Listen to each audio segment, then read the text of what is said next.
Alors une autre manière pour vérifier la qualité des amorces qu'on a identifiées dans la publication, pour amplifier spécifiquement un gène INVEA de Salmonella, eh bien c'est d'utiliser la séquence du gène et de soumettre à cette séquence un logiciel de génération d'amorces pour amplifier eh bien, une partie de ce gène.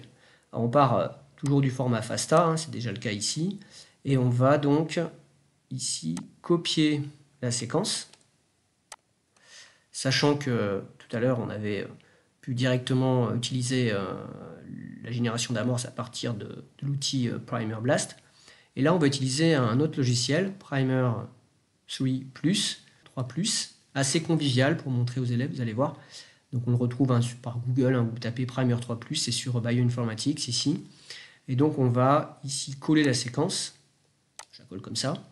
Donc là on a toute la séquence du gène INVEA, et on va vérifier, donc là je les ai déjà indiqués ici, je les ai déjà renseignés, les amorces gauche, amorce droite, donc amorce plus, amorce moins, sens, antisens, ça c'est des synonymes, comme on a vu.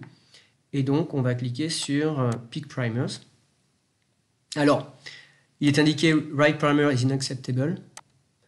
TM, donc sa température de fusion trop haute, bon, par rapport à l'autre, mais et puis une complémentarité, une autocomplémentarité. Bon, pour autant, ça fonctionne. Alors vous voyez que on peut avoir des surprises, c'est-à-dire que ici on a des amorces qui sont publiées, donc on retrouve ici l'amorce gauche, donc je remets ici qui est donc sur cette séquence, et l'amorce droite ici, donc qui est évidemment complémentaire, si je pars d'ici, A, G, G, enfin évidemment sur le brin complémentaire, mais elle est indiquée ici en jaune. Donc l'intérêt c'est d'avoir ici l'identification dans tout le gène de là où est bordée la séquence qui est amplifiée. Donc la séquence qui sera amplifiée donc fera ici 133 paires de bases et non pas 132 comme l'indiquait la publication.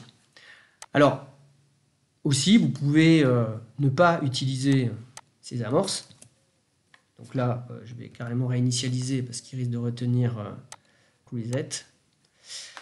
Donc là j'ai donc enlevé, je vais donc remettre ma séquence.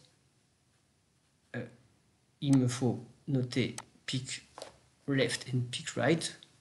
Je clique sur Peak Primers et il va me proposer, vous voyez, des amorces compatibles, même TM, même GC%. Et ces amorces donc peuvent être commandées. Vous voyez qu'il en propose pair 2, pair 3, il en propose plusieurs.